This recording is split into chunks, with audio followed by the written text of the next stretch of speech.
Я нахожусь на необитаемом острове в Тихом океане в 50 милях от побережья Центральной Америки. У меня нет еды, нет воды, нет укрытия. И в моей сумке только самое необходимое. Много оборудования для съемки. Спасатели прибудут через 5 дней. Много работы предстоит сделать. Это было хорошее место для лагеря, но сегодня очень жарко, и мне нужно найти что-нибудь попить.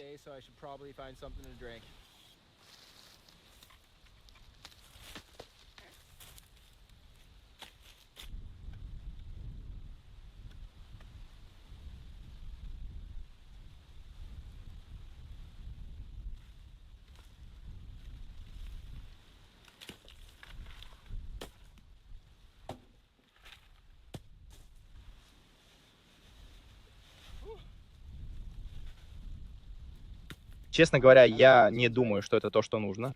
Здесь немного воды. Вода в этом. Да. Но эти тяжелые, но я не знаю, созрели ли они еще.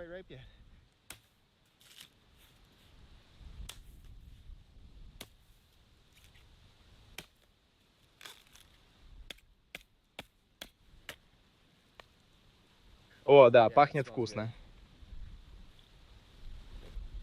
О, да, это вкусно. Посмотри. Я не знаю, видно ли тебе, но ты точно слышишь. И это то, что поможет тебе продержаться следующие 5 дней. Это просто кокосовая вода.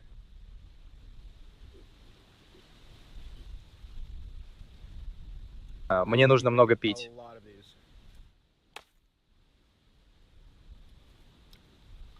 Прежде чем я продолжу собирать кокосы или займусь чем-то еще, я покажу тебе, что у меня в сумке. Вот, все, что я взял. Здесь у нас одежда, солнцезащитные очки, шляпа, баф, запасная футболка и кроксы. Аптечка здесь. Это все оборудование для съемки. В этой коробке куча всяких мелочей. Зарядные устройства для аккумуляторов, запасные батарейки, приспособления для камеры. Это аккумуляторы для зарядки, дрон, дополнительный объектив, GoPro и мой InReach. Из инструментов у меня есть нож, паранг, немного паракорда. У меня есть налобный фонарь, несколько медицинских резиновых трубок и трехзубое копье. Немного лески, крючки и грузила. И моя единственная роскошь — растворимый кофе. Ни спичек, ни воды, ни укрытия. О, кажется, у меня есть еще эта простыня, которая, может быть, немного согреет меня ночью, может быть, защитит от насекомых, а может и нет. Посмотрим. Вот и все. Не так уж много вещей, но несколько дней здесь точно будет непросто. Я не взял с собой много паракорда, но он точно пригодится. Из некоторых деревьев здесь можно сделать примитивные веревки. Может, позже я покажу, как это делается, но пока мы просто воспользуемся паракордом. Еще здесь много веревок и рыболовных снастей, которые выбрасывает на берег, так что это тоже вариант. Я уже видел их на пляже.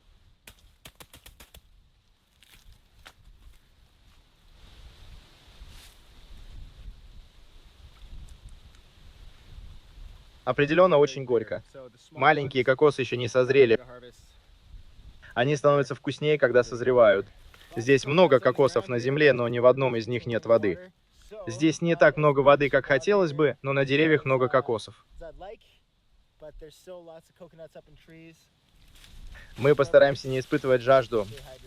Здесь много кокосов, но, кажется, я вижу термитник. Не знаю, хочу ли я туда лезть. Вот эта бамбуковая палка, может, она подойдет.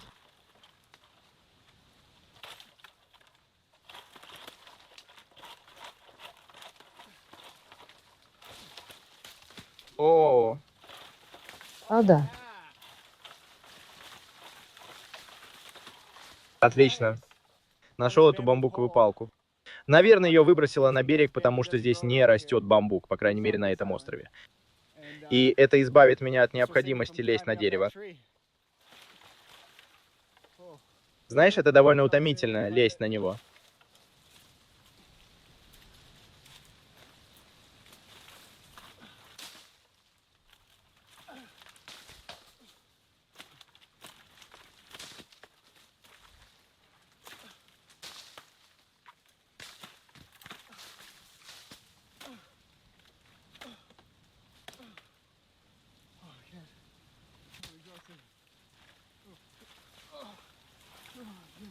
Оно не выглядит таким уж высоким, но это примерно 3 метра. И махать мачете, вися на нем, чтобы добыть оленину. Тяжелая работа.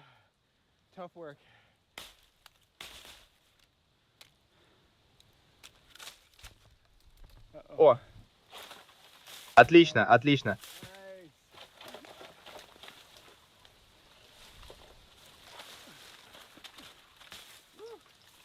Круто. Я бы хотел выпивать по 10 кокосов в день. По крайней мере, кажется, я слышал, что 6 это максимум, потому что в них примерно 1,5 литра. Но здесь очень жарко. Мне нужно пить намного больше.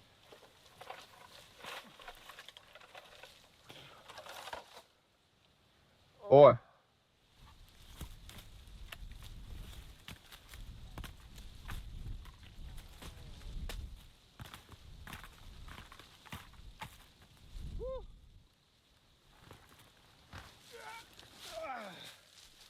ладно.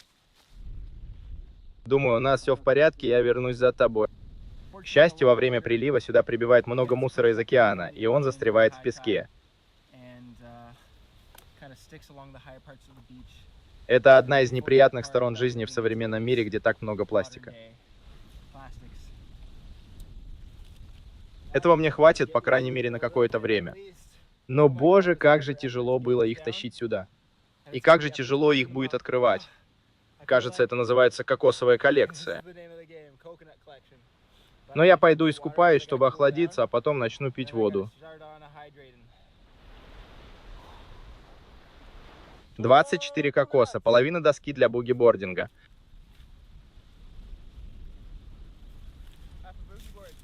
И зубная щетка. Я нашел несколько зубных щеток здесь. Так что если ты забыл одну, их тут полно. В этих кокосах действительно мало воды. О, привет.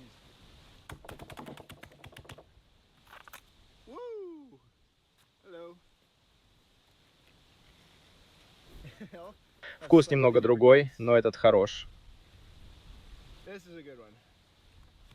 Оказывается, каждый кокос содержит от 800 до 1000 калорий. Это просто безумие. И мне нравится кокос. Кажется, я могу съесть его много. Но если я буду питаться только кокосами в течение следующих нескольких дней, то мне это очень быстро надоест. Здесь много муравьев, и они любят кокосы. Так что если мне не нужны кокосы, я должен выбросить их из лагеря, иначе я привлеку кучу муравьев. Сейчас в этом регионе мира засушливый сезон. Вряд ли пойдет дождь, но это было бы неплохо для сбора воды. Да, кстати, знаешь что? Давай устроим дождь. Но сегодня я не буду строить укрытие. У меня не так много времени, но я хочу хорошо выспаться. Поэтому я сделаю себе кровать, чтобы было удобно и можно было спокойно провести ночь. Этот рак, отшельник, слишком большой для своей раковины. Пока-пока. Я нашел место для лагеря в нескольких шагах отсюда. Я соберу все свои вещи и перенесу их туда. Нашел на пляже моток веревки, она мне завтра пригодится.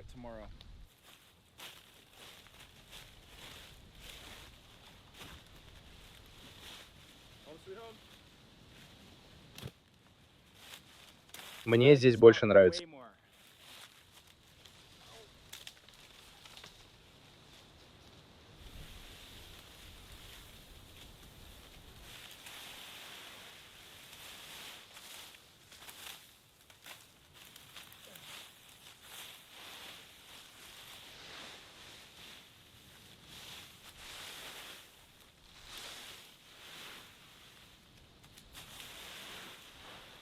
Ну вот, это мой новый дом. Вон там моя кровать. Пока это моя кухня. А посередине колония моих тетушек. Не хочу убирать это бревно, потому что под ним много муравьев.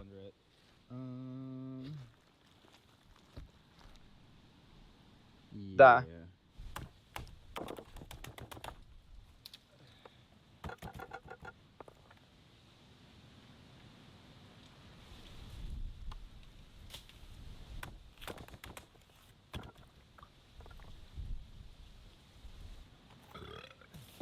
Это так хлопотно. Но мне не нужно есть много кокосов, а если они будут здесь, муравьи доберутся до них и устроят целое представление.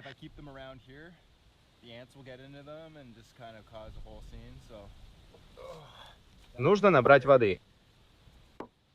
Нужно.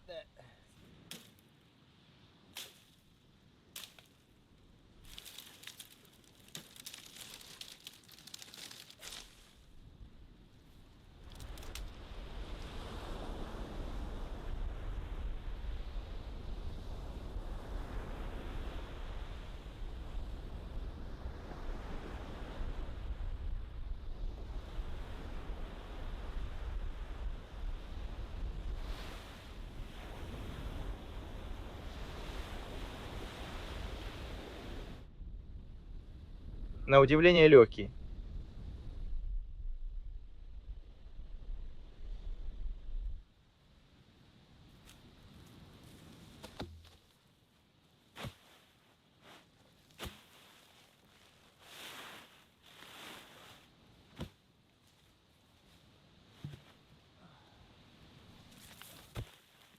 Роскошный. У меня сегодня куча дел, но главное уже сделано, я нашел воду. Иногда приятно сделать паузу и полюбоваться видом.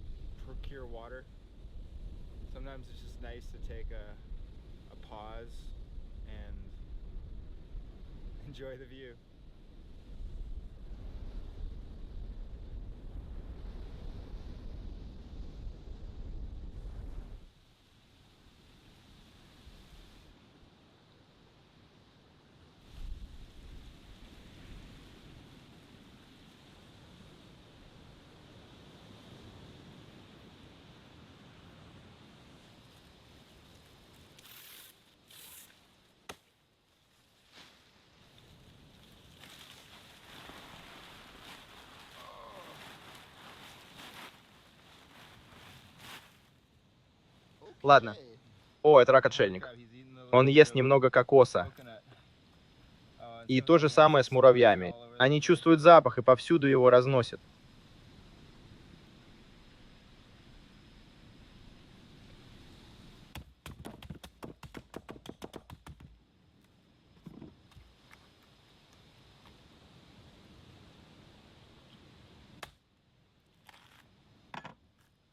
Меня действительно беспокоит, сколько кокосов вокруг, которые можно легко собрать.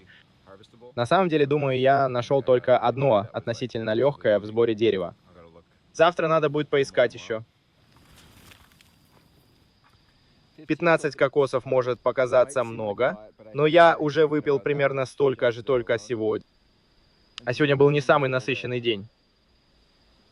И я все еще хочу пить. Думаю, мне понадобится не меньше 20 кокосов в день.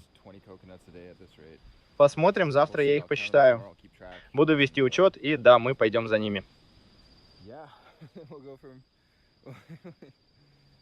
Да, меня немного беспокоит ситуация с водой, это точно. Я доем эту летучую мышь и лягу. Я устал.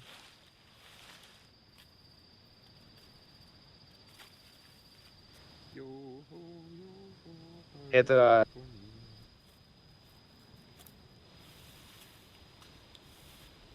мило. Вот это красота. Я знаю, что могу использовать это завтра.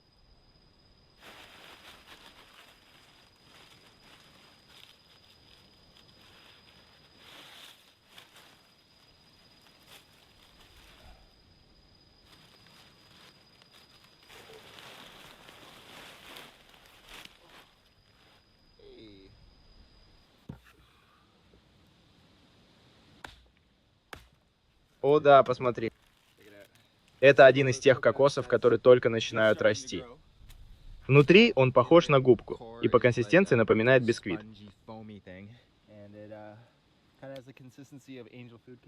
Довольно вкусно. Но да, этот кокос только начал прорастать. Видишь, там маленький росток. Эту часть есть нельзя. А вот это можно. Действительно вкусно. Он как губка. Ой.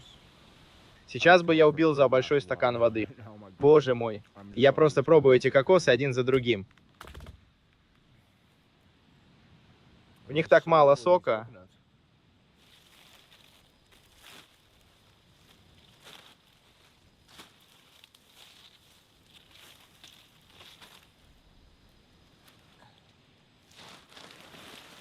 Ладно. Хватит.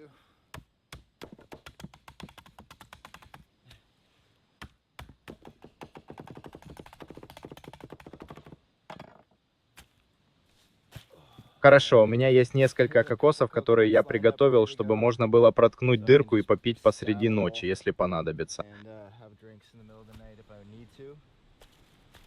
Я постараюсь сохранить их, потому что у меня осталось всего 6 штук. Но я, наверное, пойду спать. Я очень устал.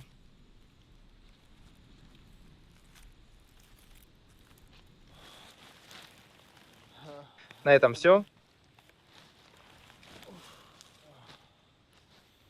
Всем спокойной ночи.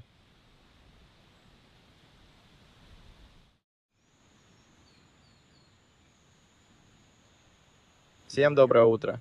Я, наверное, поспал около 6 часов.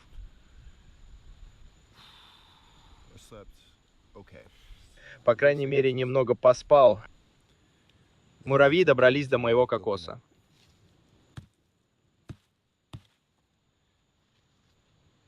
Так даже лучше.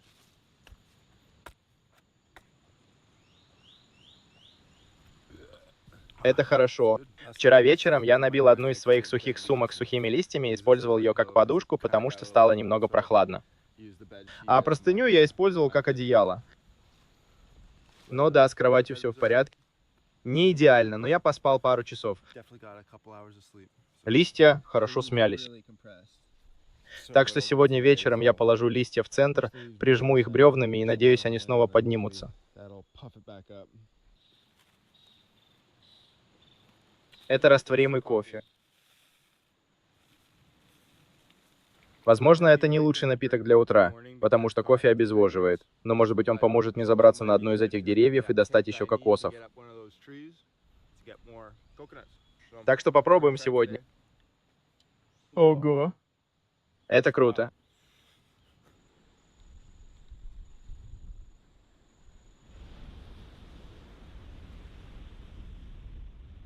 Это моя стратегия на сегодня. Все нужно делать, пока не жарко. Вчера днем было очень жарко, и я потерял много воды. Было очень жарко, а это значит, что кокосов много, а кокосы здесь достать непросто. Так что я собираюсь сделать приспособление, чтобы залезть на одно из этих деревьев. Здесь есть хорошая кокосовая пальма. Так что я залезу на нее и соберу столько кокосов, сколько смогу. А потом я сделаю несколько прессов для воды из пластиковых бутылок, которые валяются на пляже, чтобы получить больше воды. Я даже не могу думать о еде, пока у меня нет надежного источника воды. Сейчас я не чувствую себя в безопасности, потому что у меня есть только та вода, что есть. Так что вода, вода, вода, вода, вода, вода. Кажется, там наверху много кокосов. Они все маленькие, но в них есть вода. Не так много, как в больших, спелых и здоровых, но что ты будешь делать? Ты залезешь на дерево и спустишься, жалуюсь.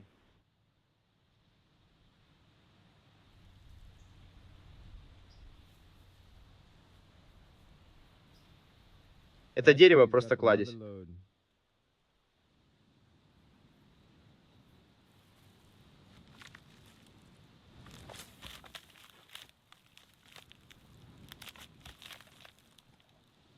Боже мой.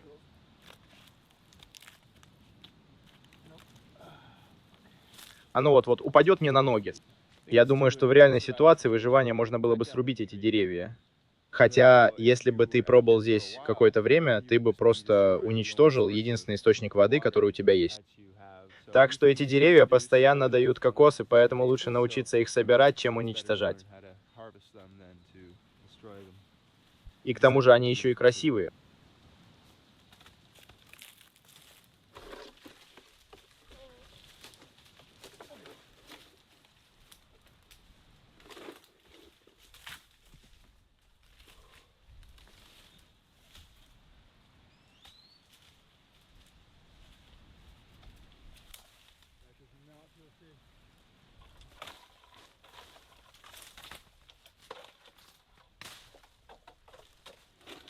Моя цель сегодня собрать 30 кокосов. Пока я собрал 10, и это неплохо. Моя стратегия по лазанию по этим деревьям, кажется, не работает.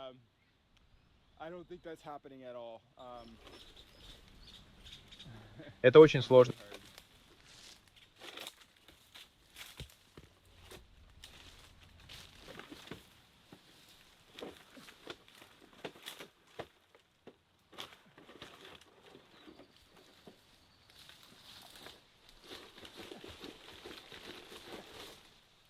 О, это хорошая стратегия.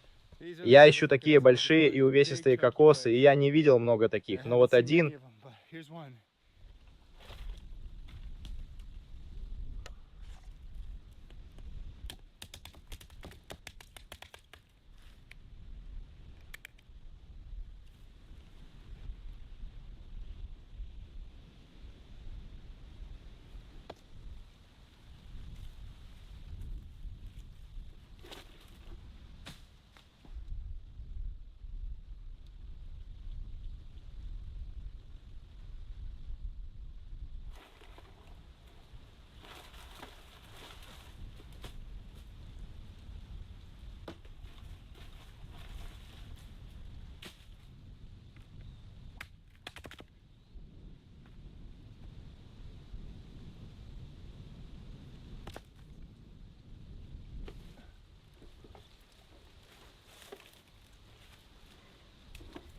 Эй,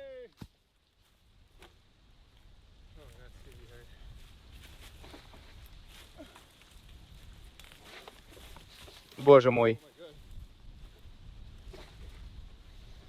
Слишком много усилий.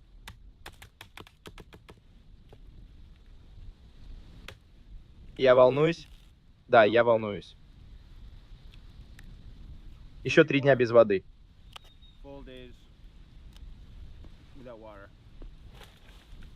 С едой не так страшно.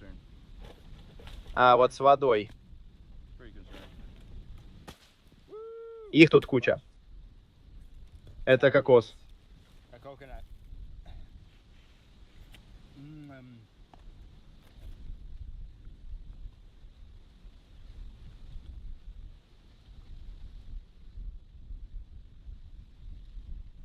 Боже мой.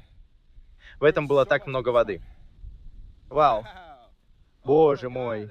Я бы сказал, что отсюда до туда примерно столько же. Это было что-то невероятное. Ух ты. Ну ладно, это меня взбодрило. Да, может показаться, что здесь много кокосов и, следовательно, много воды, но, честно говоря, в большинстве из них воды не так уж много.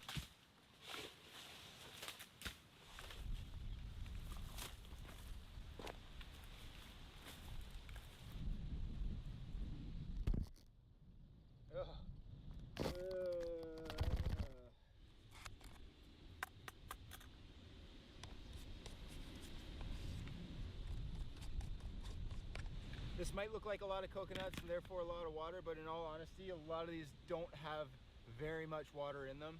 Вчера я выпил примерно 16-18 кокосов, что в 3 раза больше, чем я ожидал выпить за день. А вчера был только полдня. Так что я соберу еще немного кокосов, а потом займусь следующим делом. Я просто хочу чувствовать себя в безопасности и знать, что у меня есть запас кокосовой воды на день-полтора, может быть, даже на 2 дня, прежде чем мне придется снова идти за ней.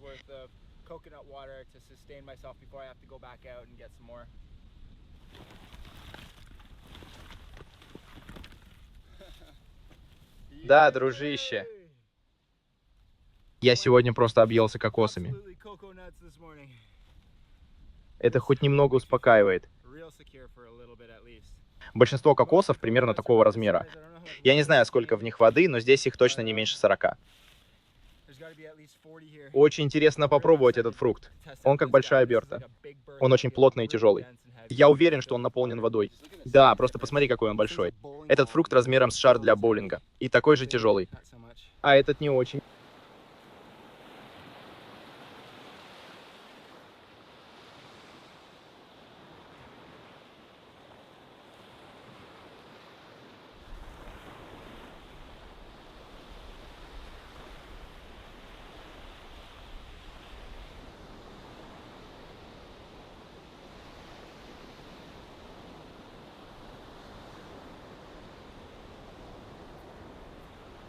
Хорошо, что он мне пригодился. Это морской гибискус. У него здесь много применений, и, по-видимому, он довольно распространен на островах Тихого океана. Так что вряд ли вы его не найдете, что очень удобно из-за его применения. Во-первых, из него получается отличная веревка, если его очистить от коры.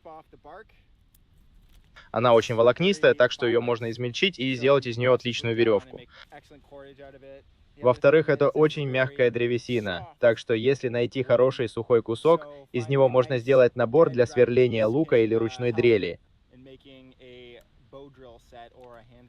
Так что я нашел здесь хороший кусок гибискуса. Здесь много сухих веток, так что я собираюсь выбрать несколько штук, которые потом смогу использовать для разведения костра. Эй, это какая-то страшная штука. Ой, Я так рад, что мне не приходится лазить по деревьям. Стучу по дереву, бамбук. Это было нервное напряжение. Здесь все царапает кожу, и неприятно, когда тебя бьют по всему телу, когда ты борешься с кокосовой пальмой, понимаешь? К счастью, здесь много бамбука, который прибивает к берегу, и его можно использовать, чтобы сбить кокосы с дерева. Я просто соединил две бамбуковые палки, чтобы сделать их немного длиннее, чтобы достать оставшиеся кокосы с дерева позади меня.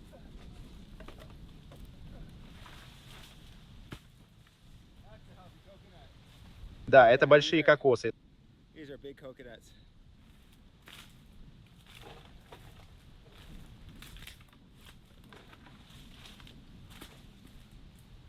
Ладно, пока все. Я устал. Пойду отдохну. Ого, это был целый рот.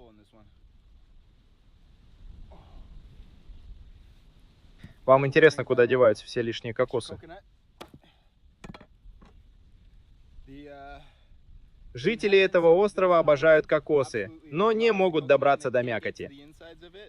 Так что все кокосы, которые я не ем, а только пью из них, съедают раки, отшельники и муравьи. Так что здесь ничего не пропадает, нас всех кто-нибудь съест. У меня 58 кокосов. У меня осталось около 6 кокосов с прошлой ночи. 4 я выпил сегодня утром, они лежали рядом с моей кроватью. Так что, наверное, у меня где-то еще 5 или 6 кокосов. Да, сегодня я собрал примерно 60 кокосов. Моя цель была собрать 30 кокосов за день. Я думал, что это будет непросто, но я собрал в 2 раза больше, и мне даже не пришлось лезть на дерево. Слава богу. Это было облегчением. Думаю, я сейчас окунусь в воду и немного полежу, потому что я очень устал. Прошлой ночью я плохо спал, а днем становится все жарче. Дом, милый дом. Сейчас не хочется ничего делать, потому что очень жарко. Но я должен что-то сделать. Итак, план такой. Я поем немного кокоса, может, выпью еще кофе с кокосовым молоком, а потом сделаю фильтр для воды из этих бутылок. Пластиковых бутылок, которые я нашел на пляже. А потом соберу лук-сверло.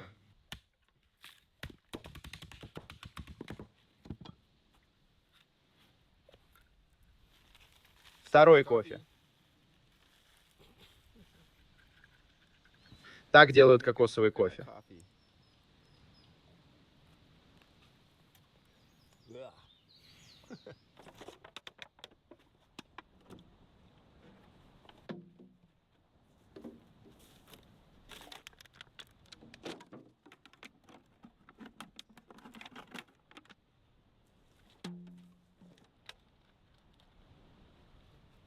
Нашел вот эту. Это, наверное, вода. Не знаю, хорошая ли это вода. Это настоящая вода. Это настоящая вода. Я ее оставлю. Не знаю, полезна ли она, но это настоящая вода. Я ее оставлю. Это круто. Вкусно. Так, у меня 8 маленьких стаканчиков. Я их помою и наполню морской водой.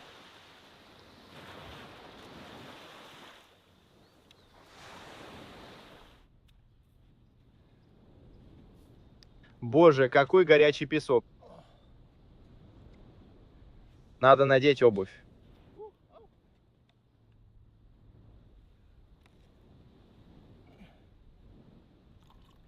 Теперь я просто складываю края этой пластиковой бутылки.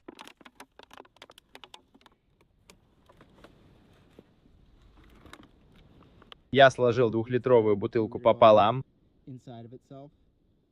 В этой бутылке налита вода, соленая вода. Солнце нагреет ее, вода испарится, а чистая вода сконденсируется на стенках бутылки и, надеюсь, течет в маленькую емкость, которую я сделал. По крайней мере, это моя теория. Пока что у меня 4 таких бутылки. Мне нужно найти еще несколько бутылок из-под колы, потому что другие не работают. Так что я сейчас этим займусь.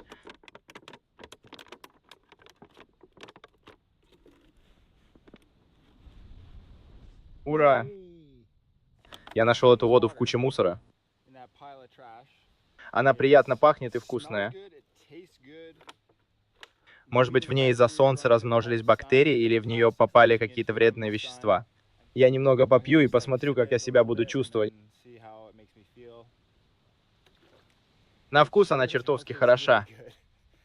Очень вкусная. Я люблю кокосовую воду. Правда люблю. Но обычная вода все равно лучше. Так что пока мы ее оставим.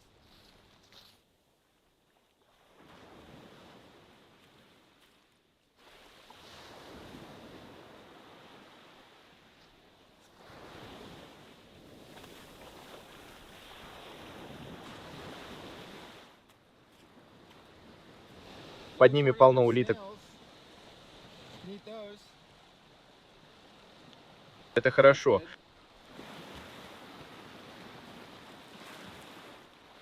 О, скользкие. Будь осторожен. Вот что я искал, морские блюдечки. О, смотри. Присосался к камню. Это большое блюдечко.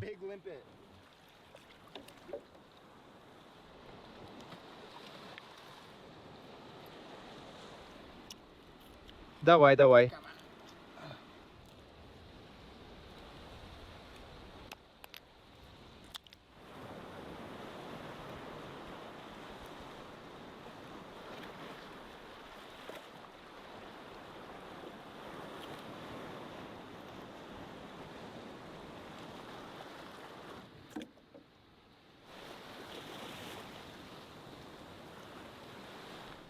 Ну вот, начинается прилив.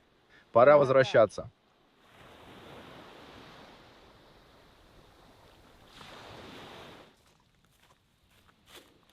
И кусочки. Это кусочек морского гибискуса, который я нашел раньше. Посмотрим, смогу ли я вырезать из него что-нибудь, чтобы сделать сверло. Хорошо.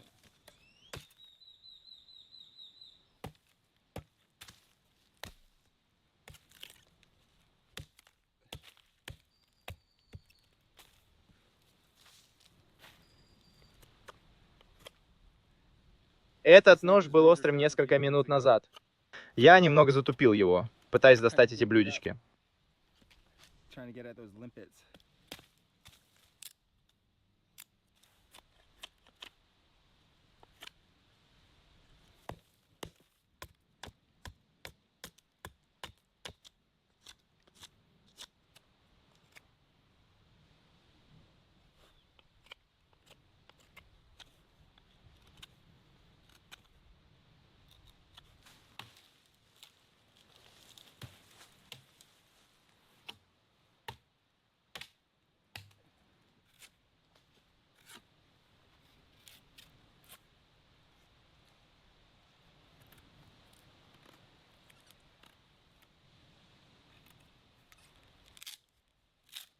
Это будет ручка для моего сверла, а вместо веревки я использую паракорд.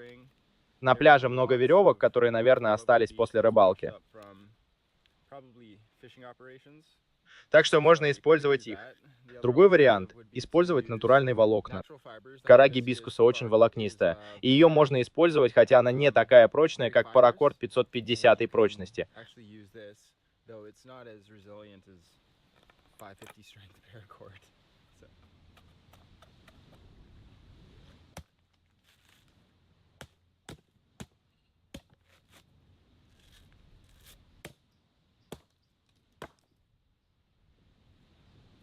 Я собираюсь использовать кокосовую скорлупу в качестве подставки сверху, и надеюсь, все получится. Кокосовая скорлупа, которая уже какое-то время лежит на земле, и ее волокна отлично подходят для розжига костра. Кокосовая мешковина тоже отлично подойдет для розжига.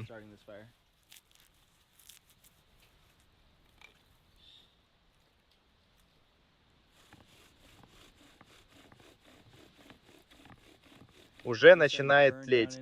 Теперь делаем надрез.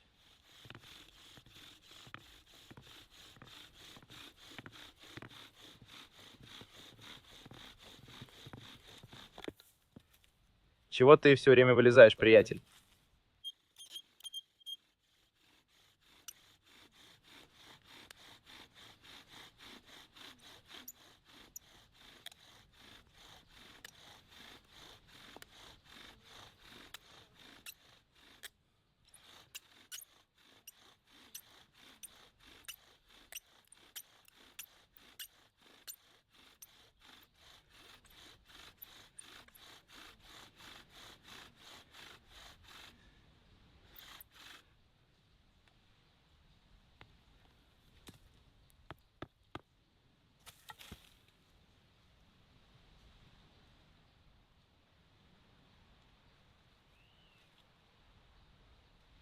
Отлично.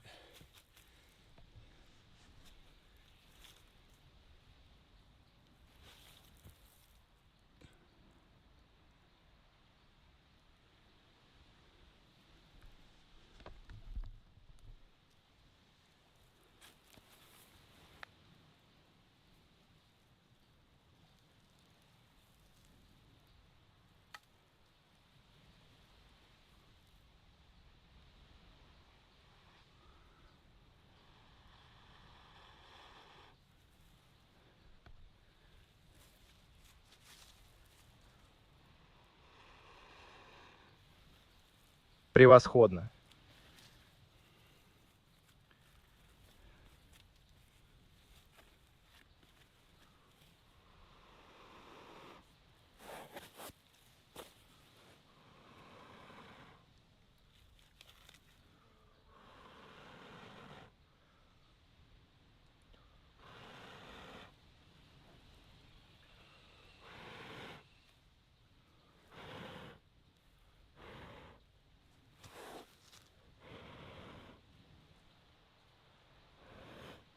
Хорошо. Это приятное чувство.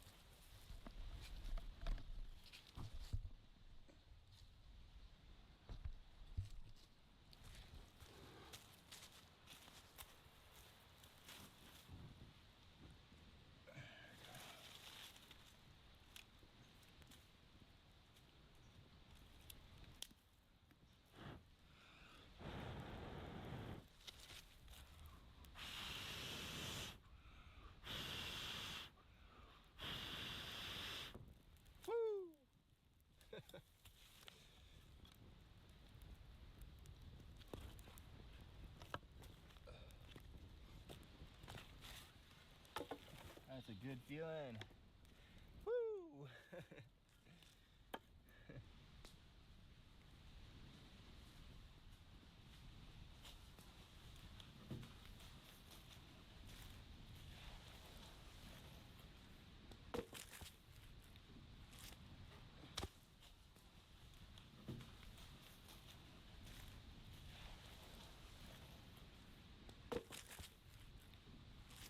В качестве награды за то, что разжег костер, я открою кокосовый орех для боулинга.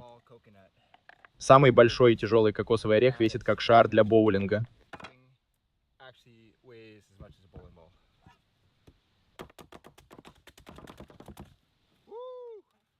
Боже мой, он такой теплый. Wow. Ого, там много сока. А, да.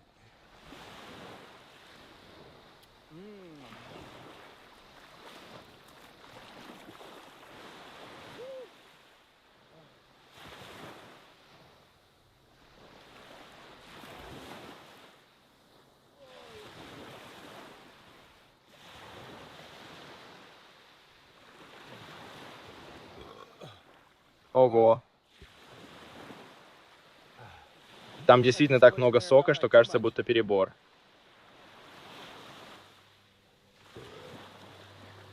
Это был здоровый кокос.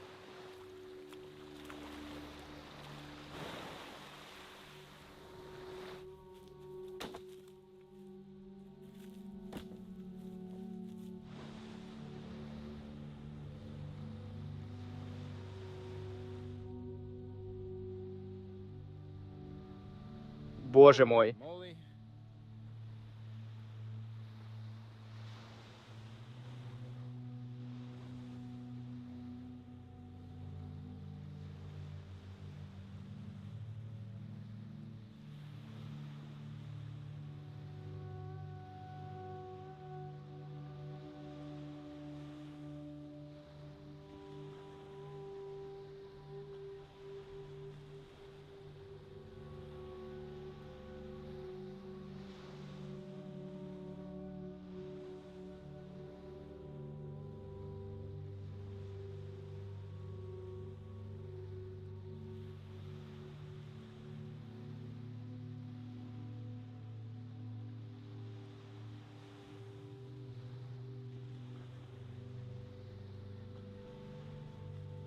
Ладно, посмотрим, сколько воды испарилось. Evaporation has taken place. Там точно есть немного.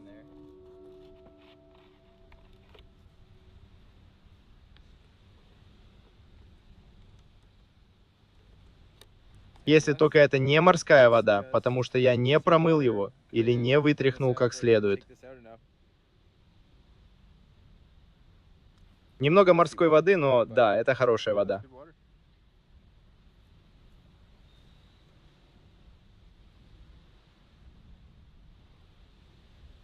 Из таких кокосов я получаю совсем немного воды, но все равно приятно иметь настоящую воду, а не кокосовую. Это было отвратительно. Соленая вода.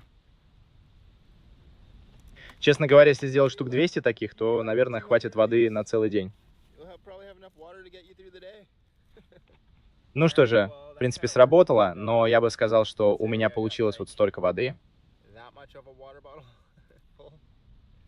Но все равно приятно. В любом случае, я оставлю его здесь еще на пару дней, посмотрим, сколько воды удастся собрать. Хорошо, это та часть видео, где мы с благодарностью говорим о спонсоре сегодняшнего выпуска, потому что без них это видео не получилось бы. Так что спасибо вам, ребята, за просмотр, и спасибо Headspace за поддержку этого видео. Headspace — это приложение для медитации, которым я пользуюсь уже около 8 месяцев. Я заново открыл для себя медитацию незадолго до этого, потому что у меня были негативные повторяющиеся мысли, размышления, негативные, навязчивые мысли. Я просто зацикливался на этих мыслях, и они крутились в голове. И я понял, что не могу контролировать работу своего мозга. Поэтому я обратился к медитации как к способу тренировки мозга. Но только когда я нашел Headspace, мое обучение углубилось и ускорилось, потому что у меня была программа и учитель в приложении Headspace. И хотя у меня сейчас нет таких негативных мыслей, как год назад, во многом благодаря медитации, в конце дня у меня все еще есть желание расслабиться и отдохнуть, поэтому я обратился к медитации. Мне очень нравится набор для творчества. Это напоминает мне о медитации, которой моя мама учила меня, когда я был маленьким, и я считаю ее очень глубокой и мощной. В любом случае, если кто-то хочет узнать о медитации, а я думаю, что большинству людей это было бы интересно, то лучшего способа, чем Headspace, не найти. И если вы воспользуетесь ссылкой ниже или QR-кодом где-нибудь на экране, то получите 60-дневную бесплатную пробную версию при загрузке. Так что, ребята, заходите к ним. Большое спасибо Headspace за поддержку этого видео, и спасибо всем, кто его смотрит. Вы можете потратить целый день или даже неделю, пытаясь решить проблему, а потом внезапно перестанете о ней думать и найдете ответ. Просто закройте глаза и погрузитесь в пространство вокруг вас. Вы начнете лучше осознавать свои физические ощущения.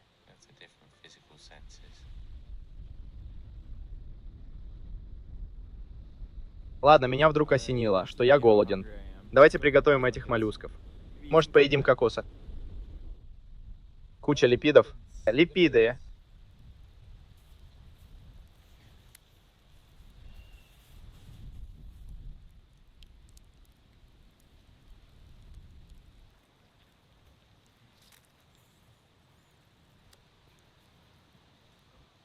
Ладно, вот внутренности моллюска. Это немного неприятно, но есть можно. Это что-то вроде мешка с мусором и какашками. Поэтому мы отрезаем эту часть. Кусочек мяса. Довольно жесткое. Мне нравится. О, а вот и песчаные блохи.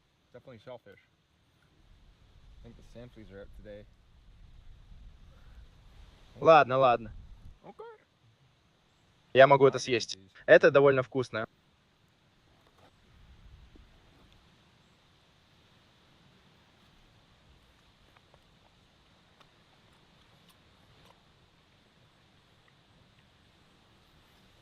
Неплохо.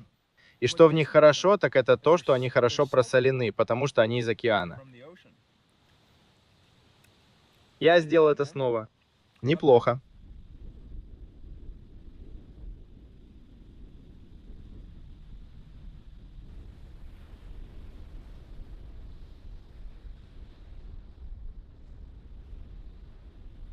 Нет смысла голодать. Сейчас отлив, и на камнях полно моллюсков. Пойдем соберем еще немного. Что это за штука? Да, это выглядит дико.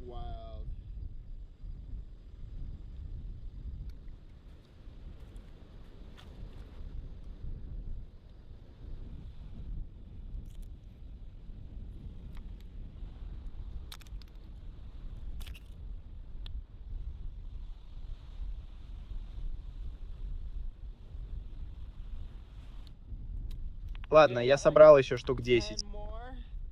Пойду приготовлю их для тебя.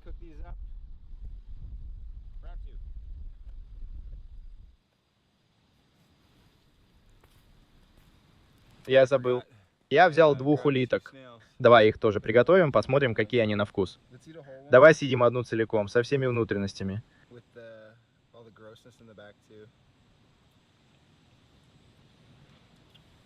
Ладно, нет.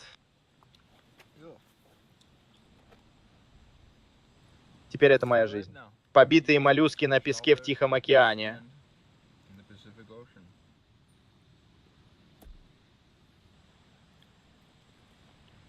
И с рюмочкой.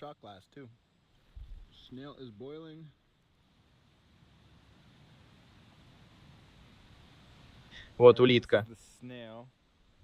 Не думаю, что она мне понравится, но...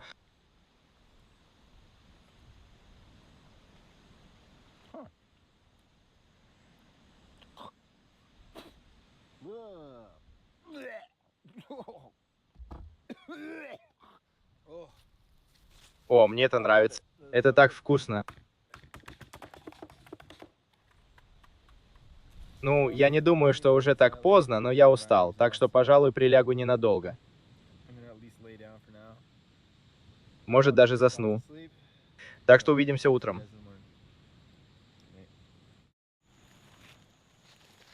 Доброе утро. Я почти не спал. Ох, эту кровать нужно починить. Все постельное белье скомкано, и матрас жесткий, как камень. А вчера вечером у меня рядом с кроватью лежал целый кокос. Мне нужно было только проткнуть мякоть и выпить воду. Я проверил его, проткнул, хотел выпить, но когда я начал пить, то почувствовал, как меня что-то жалит вокруг глаз и во рту. Я не посмотрел, но там были тысячи или даже сотни маленьких муравьев.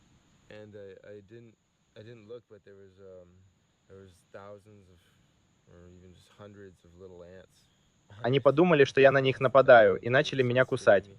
Это было неприятно. Ну, ладно, солнце вот-вот зайдет, так что можно начинать день, пока не стало слишком жарко.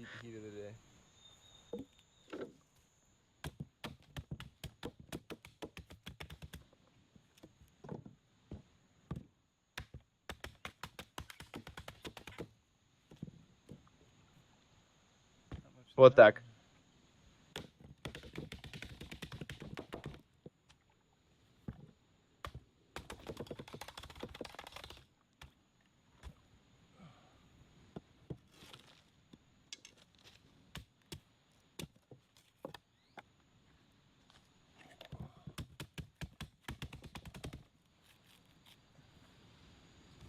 Ладно, 6 кокосов.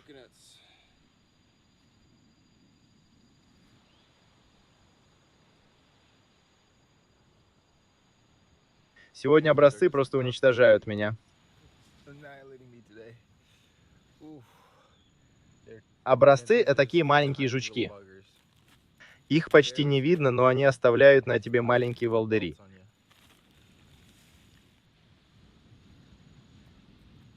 Вот и кокосовый кофе.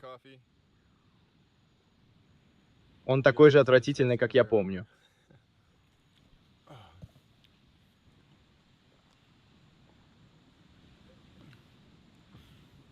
Иногда трудно пить его, не облившись.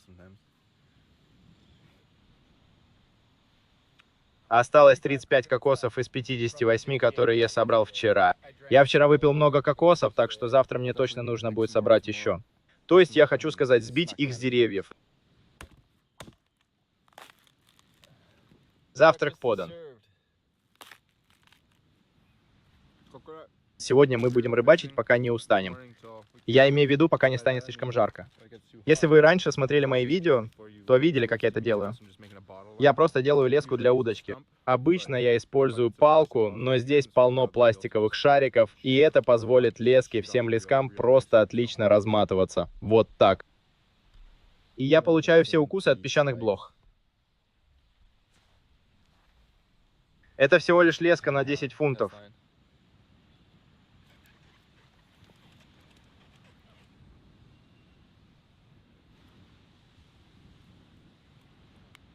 Вот, я вставил бутылку.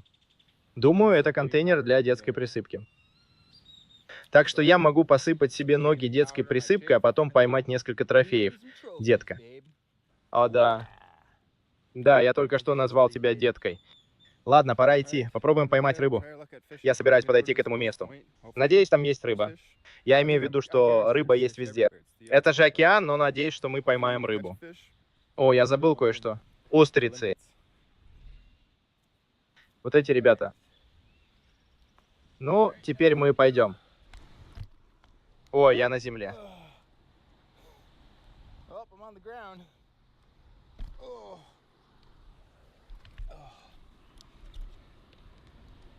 Скала скользкая. Я изящно упал, но сломал катушку для лески. Но все равно все должно быть в порядке. Это скала скользкая.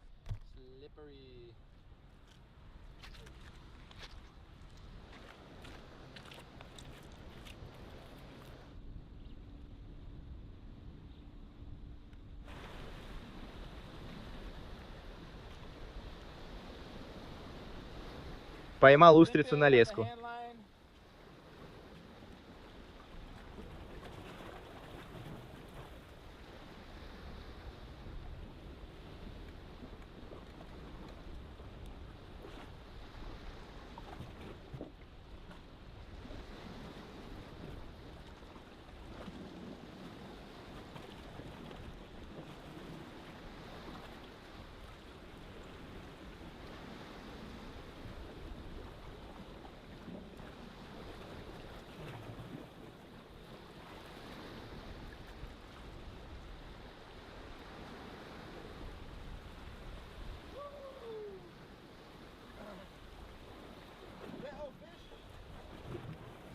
С первого раза.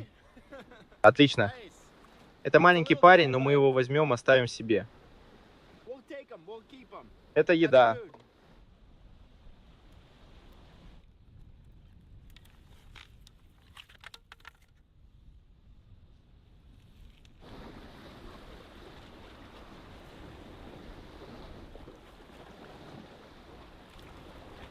Я поймал наживку.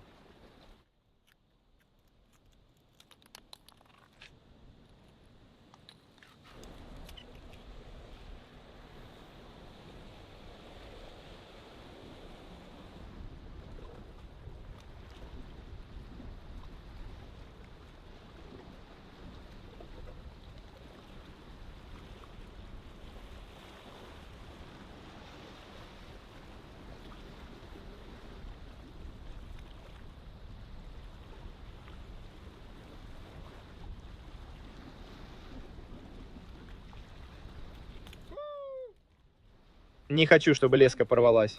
Что это за чертовщина?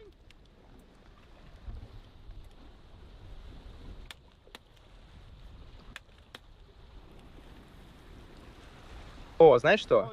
Это может быть рыба-триггер. У нее есть маленький триггер вот здесь. Ух ты, странно. Рот как у человека. И зубы тоже есть. Круто, это хорошая порция еды. Нам хватит или хотим еще одну? Все, что поймаю, съем. Думаю, мы возьмем еще одну. Еще одна рыба-триггер. О, у меня была одна, но она сорвалась. Крючок выскочил. Ну вот, леска порвалась. Не повезло.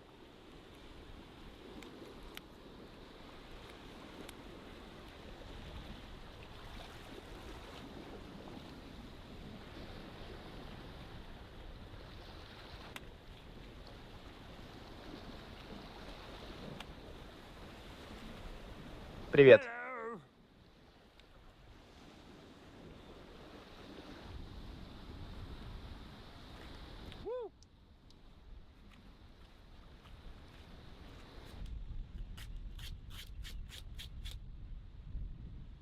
Придется ее почистить.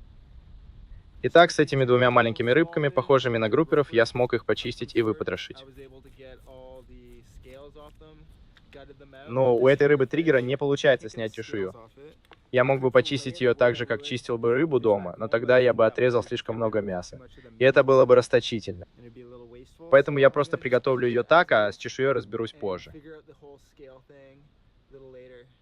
А называется она так потому, что у нее есть вот этот шип, и как бы сильно ты на него не давил, он не опускается, пока ты не надавишь на этот маленький дополнительный шип, и тогда он опускается. Как заставить его подняться? Давай, поднимайся. Поднимайся. Но в любом случае, поэтому ее и называют рыбой-триггером, потому что у нее есть маленький шип. Ладно, давай приготовим.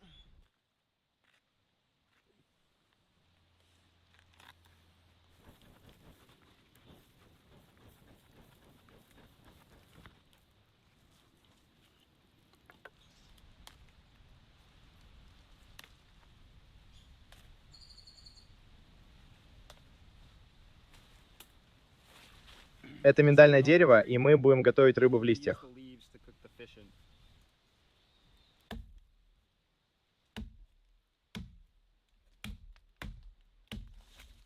Это морской гибискус, из которого мы делали набор для лука.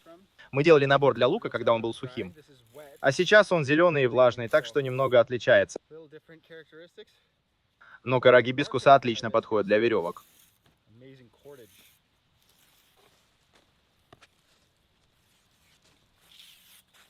Итак, у нас есть натуральное волокно от гибискуса и листья от миндального дерева. Давайте завернем рыбу и приготовим ее.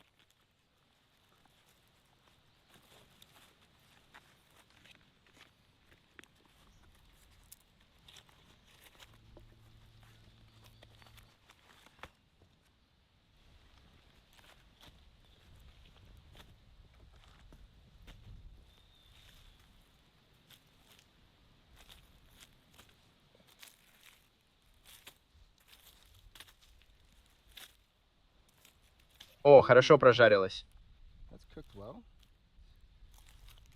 На этой вилке на пляже.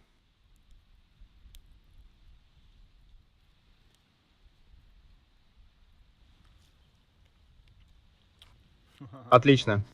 Хорошо.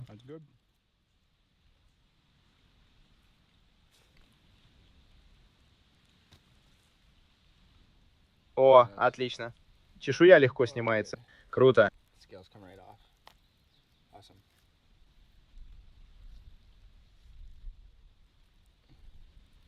Рыба-триггер. Мне нравится это название. К счастью, я немного не дожарил одну из рыб. Я думал, что оставил ее на огне минут на 20, но у нее не до конца пропеклось мясо у позвоночника. Я не буду ее есть. Не хочется есть сырое мясо здесь и разбираться, что с ним делать. Оставим ее птицам и муравьям. Последнее. Надо бы ее дожарить, понимаешь?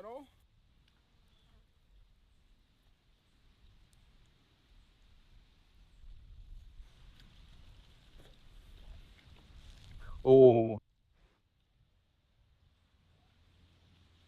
Не могу напиться кокосовым кофе. Это было довольно вкусно. Честно говоря, я чувствую себя намного лучше, когда могу съесть немного свежего мяса. Те ракушки вчера были удивительными. Мне они очень понравились, но настоящая рыба, свежая рыба — это совсем другое. Скоро станет жарко. Солнце уже высоко. У меня есть несколько дел, которые я хочу сделать сегодня. Не так уж много. Главное, я собираюсь починить кровать, сделать ее более удобной, потому что вчерашний сон был ужасным. Я просто ворочался и никак не мог найти удобное положение. Это приоритет. Еще одно дело — собрать побольше кокосов, потому что мои запасы, хоть и выглядят внушительно, уже закончились. Половина кокосов, которые я собрал вчера, уже съедены.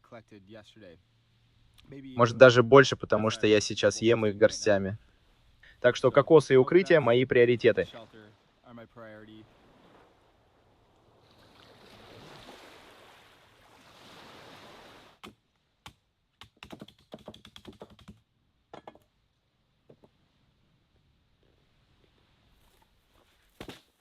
О, извини, муравьи.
Ладно, такими темпами мы завтра будем есть одни кокосы, так что я попробую достать еще несколько с этого дерева длинной палкой. Пойдем. Нам нужны вот такие большие.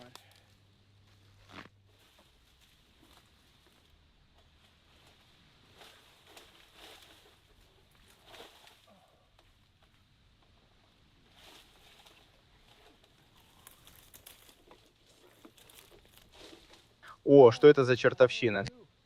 О, оса. Черт. Больно. Меня ужалила оса прямо сюда. Не знаю, видно ли это. Но я ее убил. Так что все честно.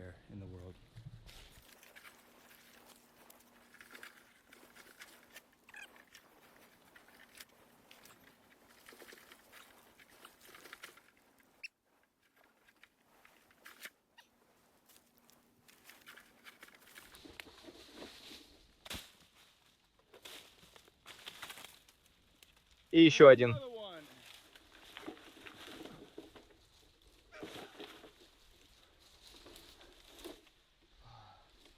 Ладно, это был хороший заплыв. А это уже по-настоящему тяжело. Да, раздражает.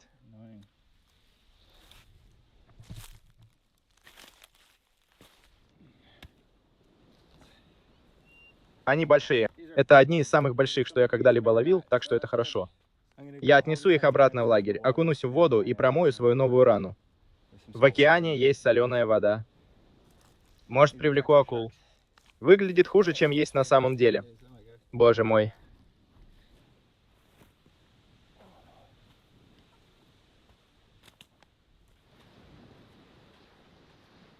Посмотри на кокосы, которые я только что поймал. Это всего лишь некоторые из тех, что я поймал вчера. Ладно, посмотри на это. Я имею в виду, это большой пример, но разница есть и большая.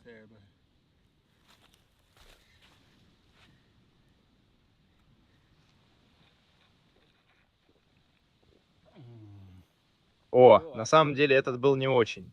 Странное послевкусие. У каждого кокоса свой характер, и я это понимаю.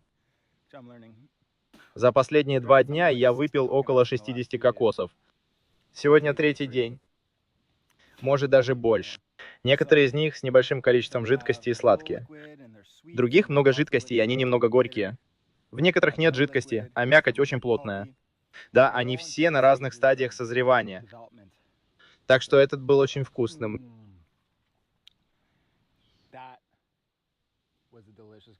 Нищим выбирать не приходится. Так что я пью то, что могу достать.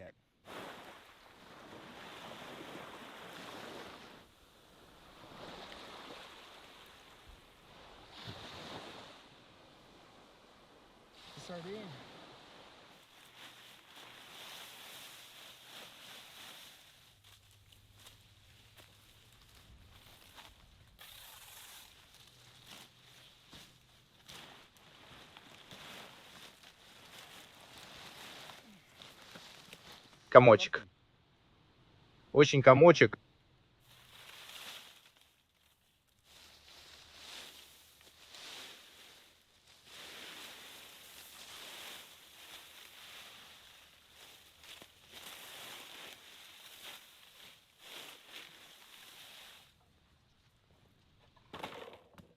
С тех пор, как я здесь, мне пока очень везло с дождями.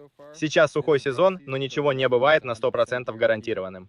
Возможно, стоит сделать какое-нибудь укрытие на случай, если вдруг начнется ливень. У меня есть время, я в тени, и сейчас я этим займусь.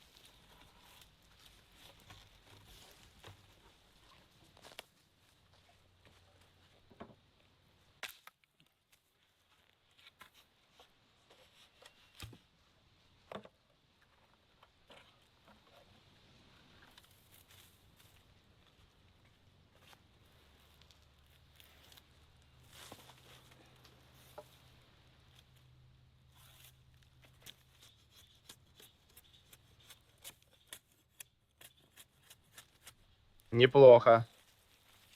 Не знаю, видно ли тебе сейчас, но у меня над головой сейчас летают сотни песчаных блох. Они кусают меня повсюду?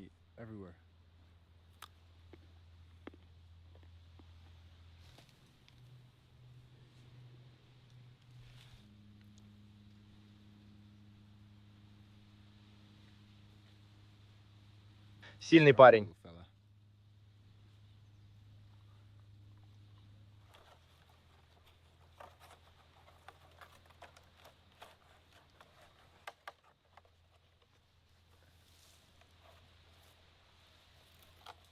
Да. Она выдержит ураганный ветер.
Ладно. Крыша готова. Не идеально. Там точно есть дырки. Вот здесь наверху есть дырки, но это круто.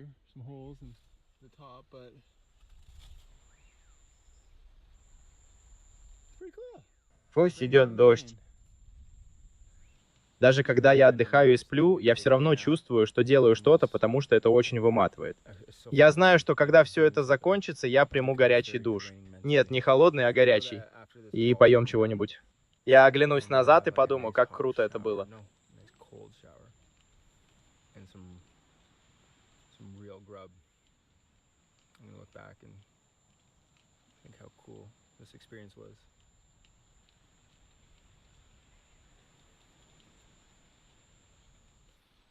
Думаю, после этого я все равно буду любить кокос. Хотя я уже выпил 60 кокосов. По крайней мере, 60 кокосов. Я построил это большое старое убежище, но по мне ползают какие-то жучки. Здесь очень ветрено. Так что я попробую. Я попробую поспать здесь. Может быть, даже... Ну, посмотрим. Посмотрим, что получится. В лунном свете.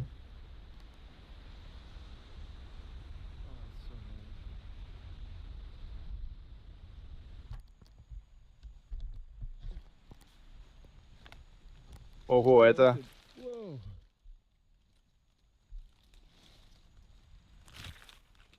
Ты большой краб? Ты большой парень. Что ты делаешь?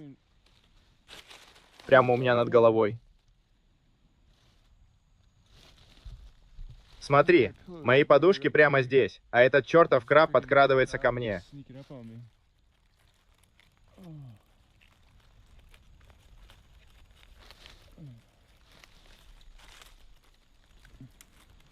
Я уйду с тобой. Лежу здесь, и вот он, этот краб, прыгает прямо здесь. Я смотрю вверх, а он такой большой парень. Сейчас весь пляж ожил.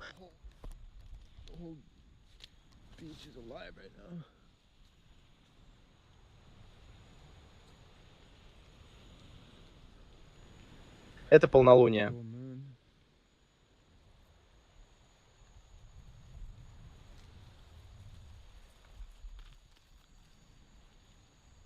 Боже мой, их тут много, убирайтесь из моей кровати.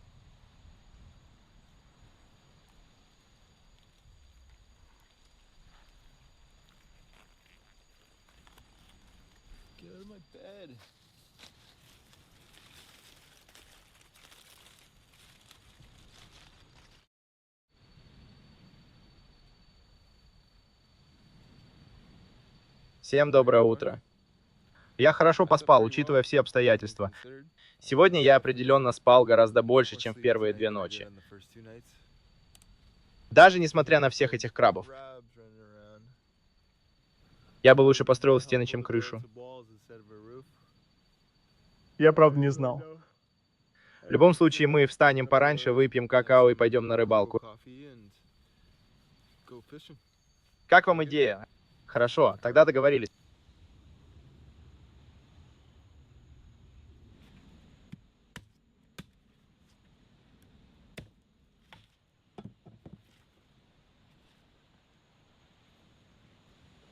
Этого вчера вечером здесь не было. Это крабовые норы. Не знаю, они ли их вырыли, или они там уже были. Да, вчера вечером было, на что посмотреть.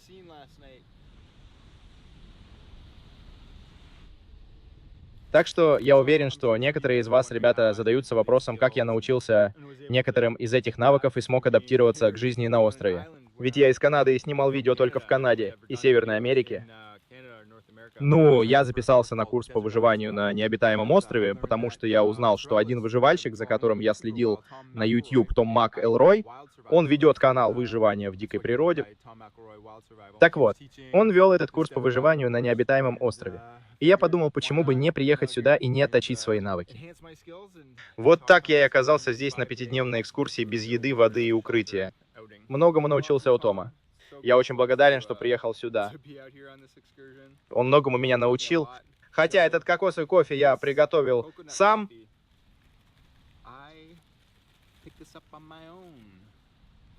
Спасибо большое. Это фирменный напиток Сандера, о чем, я уверен, некоторые из вас, ребята, уже догадались. О, да, это был профессиональный ход. О, да, я забыл упомянуть вчера вечером. Вчера вечером, когда я проснулся посреди ночи, мне показалось, что меня сейчас стошнит. У меня немного болел живот, и я чувствовал тошноту и головокружение. Но в итоге меня не вырвало, и это хорошо. Но сегодня утром у меня просто был понос. У меня был сильный понос, это нехорошо. Надеюсь, я ничего не съел плохого. Может, это просто от слишком большого количества кокоса, и мой организм так отреагировал.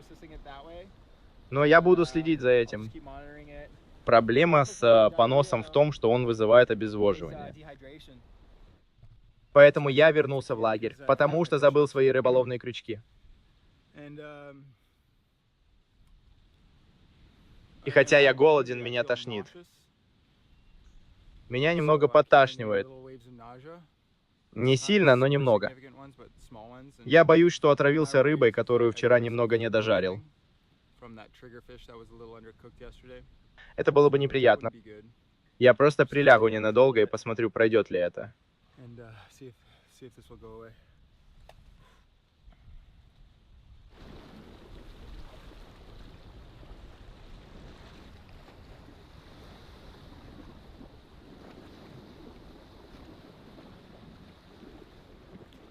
На рыбу триггер. Ух ты! Я хочу, чтобы он немного устал.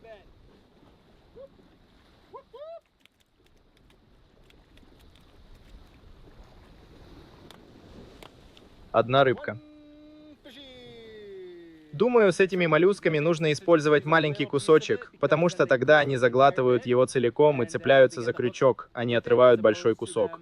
Если вы понимаете, о чем я. Ух ты. Это было так круто. Я видел, как он подплыл, и я его приманил, и он как будто схватил его, но каким-то образом заглотил целиком. Это было действительно интересно. О, она все еще там. Маленький парень. Посмотрим, останется ли она там или попытается сбежать.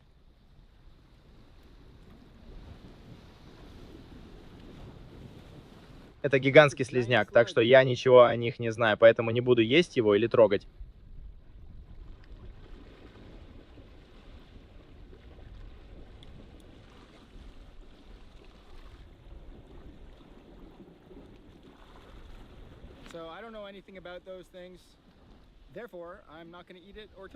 Давайте вытащим последнюю рыбку, разделаем ее, принесем в лагерь и насадим на крючок.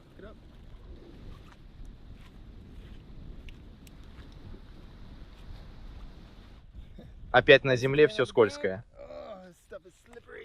Но падение было изящным, и мы в порядке.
Отпусти ее.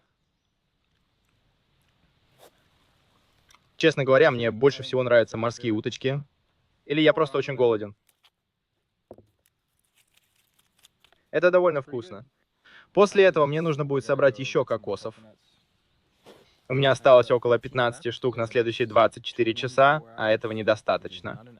Учитывая, что я сейчас очень быстро теряю жидкость, это не очень хорошо.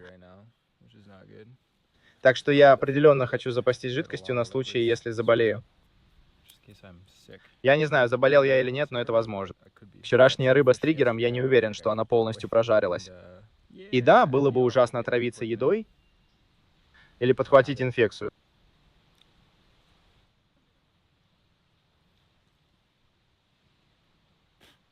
Эта штука у меня уже довольно давно. Ее нужно приготовить.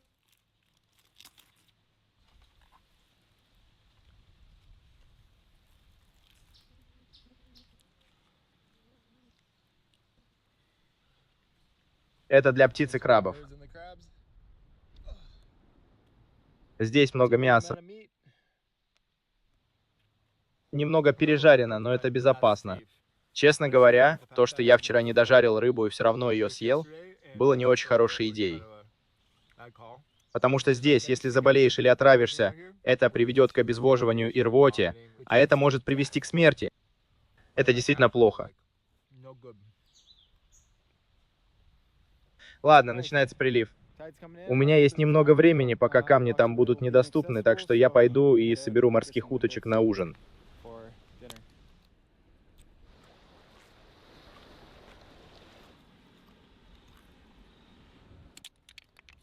Ладно, у меня около 16 морских уточек. Этого должно хватить на ужин. Честно говоря, я мог бы еще немного задержаться и собрать больше. Но здесь очень жарко, и я очень устал. Так что я просто хочу вернуться, лечь и немного отдохнуть. Нет. Черт, так много воды.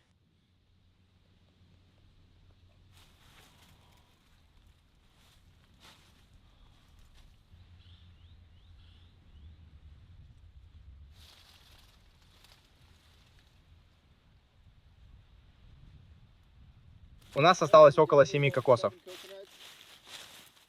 Так что мне нужно еще...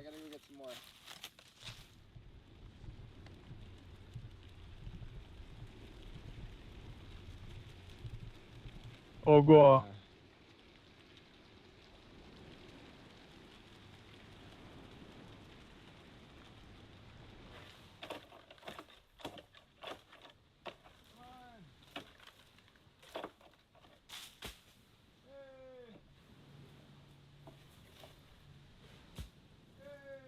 Два здоровяка. Круто.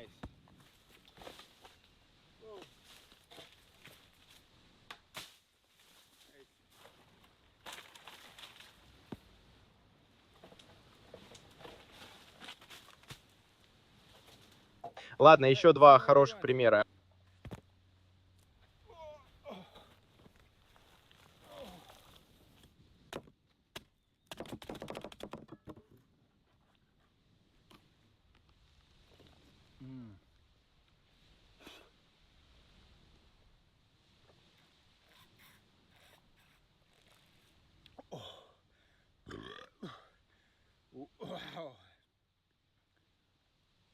Вот, например, манцинеловое дерево, плоды которого, судя по всему, очень вкусные, пока не убьют вас.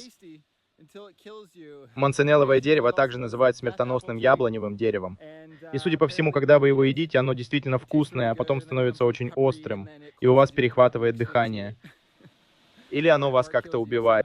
Но да, это ужасно, что такие деревья растут здесь, и их плоды кажутся вкусными с первого укуса. Еще, кажется, кто-то из людей Колумба сделал из них джем, и 12 человек из его команды умерли во время одной из экспедиций. Я думаю, что это правда, хотя могу и ошибаться. В любом случае, не ешьте плоды смертоносного яблоневого дерева.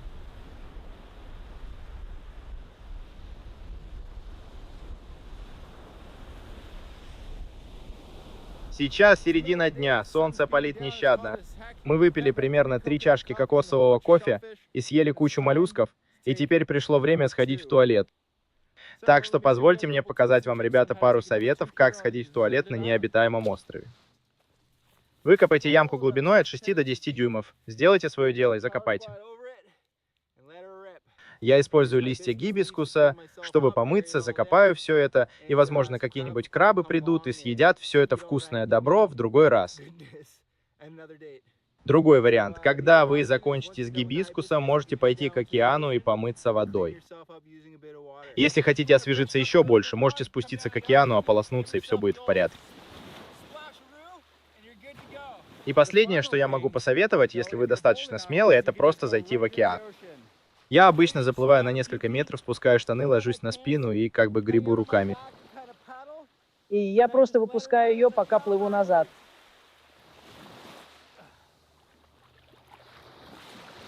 Может показаться странным, что я делаю это прямо в воде, но рыбам это нравится. Океан огромен, и это просто становится частью природы. Да, так и делаю. Я бы никогда не стал делать это в людном месте. Это да, это немного другое. В любом случае, это мои советы по какашкам на сегодня. Если вам, ребята, понравились мои советы, поставьте лайк, и, может быть, подпишитесь на еще несколько советов по какашкам в будущем. О, там довольно много воды. А, да, точно. Боже мой. Во второй раз намного лучше. Я скучаю по воде. Я скучаю по чистой воде. Это действительно здорово. Попробуй эту, просто потому, что я хочу показать тебе, как она хороша. Когда я пью из них, я представляю, что во рту у меня были другие люди. О да, некоторые из них были превосходны. Ладно, ну, это работает. Набрал полный рот. Я просто лежал, а потом сел и посмотрел, кто там под кроватью. Черт, это крабы. Они повсюду.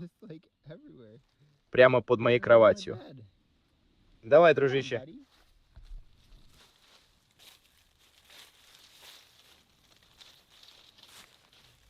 Я понял.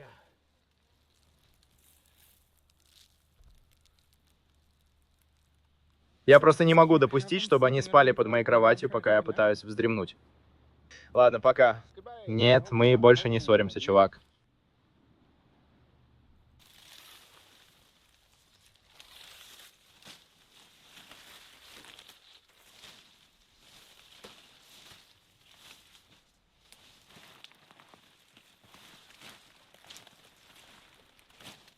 Это хорошо.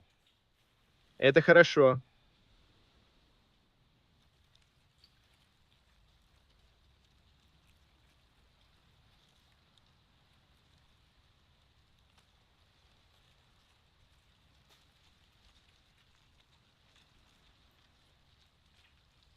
Завтра я уезжаю домой.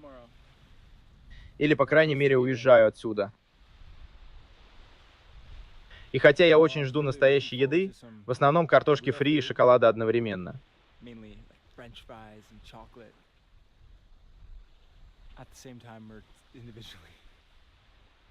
Я буду скучать по этому месту.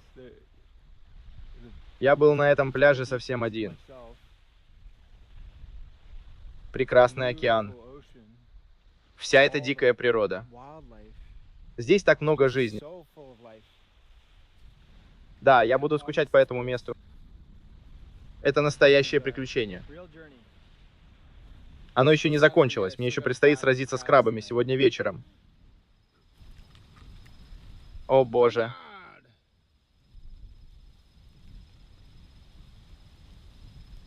Как круто.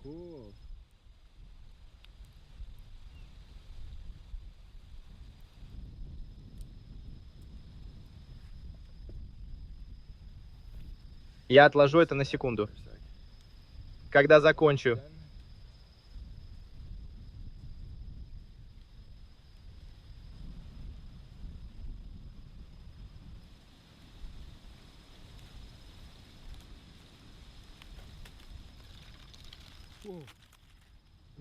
Его здесь нет.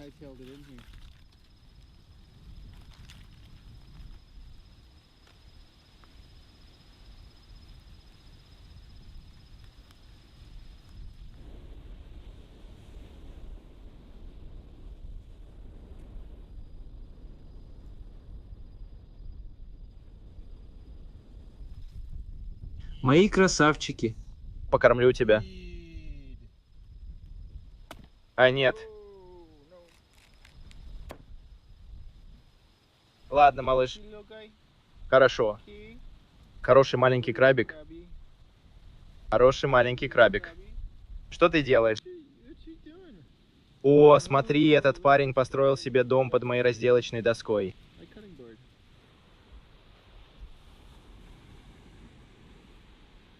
Весь пляж покрыт крабами.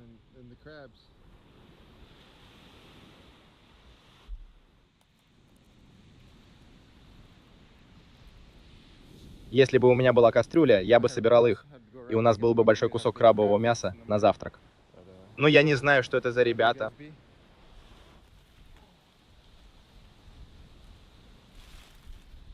Ладно, приятель.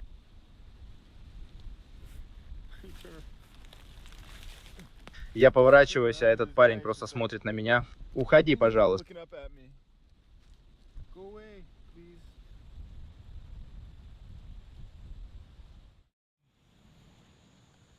Доброе утро. Солнце встает, так что я тоже встаю. Каждый раз, когда я встаю, они разбегаются, но они роют норы по краям кровати.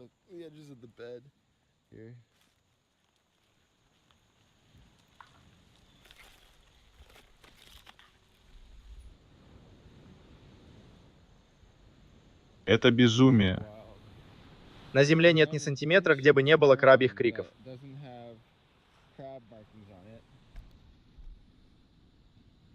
Это все крабы. Это мои свежие следы. Это все крабьи норы. Похоже, они идут по всему пляжу. Ого, это довольно странно.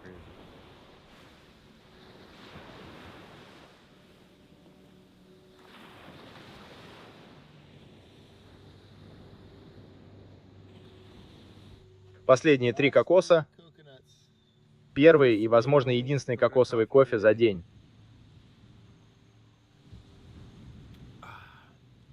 Вкусно? Я буду скучать по этому месту. Я с нетерпением жду отъезда. Я очень рад уехать, но буду скучать по этому месту. Это было потрясающее приключение. 5 дней без еды, воды и укрытия. И хотя дождя не было, было бы неплохо. Это был бы очень простой способ собирать воду. Собирать кокосы с деревьев было непросто. И, признаюсь, я думал, что это невозможно. Я начал карабкаться на деревья, по крайней мере, пытался, но у меня ничего не получалось. И тут я нашел большую палку, которая очень помогла мне доставать кокосы. И когда у меня накопилось много кокосов, я почувствовал себя намного комфортнее. И, боже, как же было тяжело разбивать кокосы, чтобы попить воды. Всего лишь маленький глоток. Это была утомительная работа. Я знаю, что вернусь домой и буду радоваться тому, что могу просто пить воду из-под крана, а не доставать мачете каждый раз, когда мне захочется пить.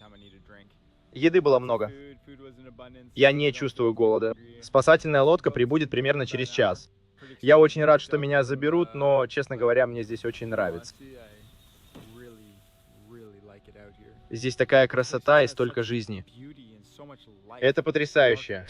Я очень хочу принять душ, смыть грязь под ногтями, вымыть волосы и избавиться от царапин, зуда, порезов и укусов песчаных блох на ногах. Да, это было потрясающее путешествие. Я очень благодарен за это.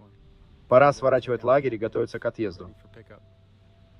Надеюсь, вам понравилось так же, как и мне. Спасибо, что посмотрели. Хорошего дня. 94 кокоса, которые были здесь. Я даже не говорю о тех, которые я съел, пока собирал их. Так что это больше 100 кокосов. Ничего себе.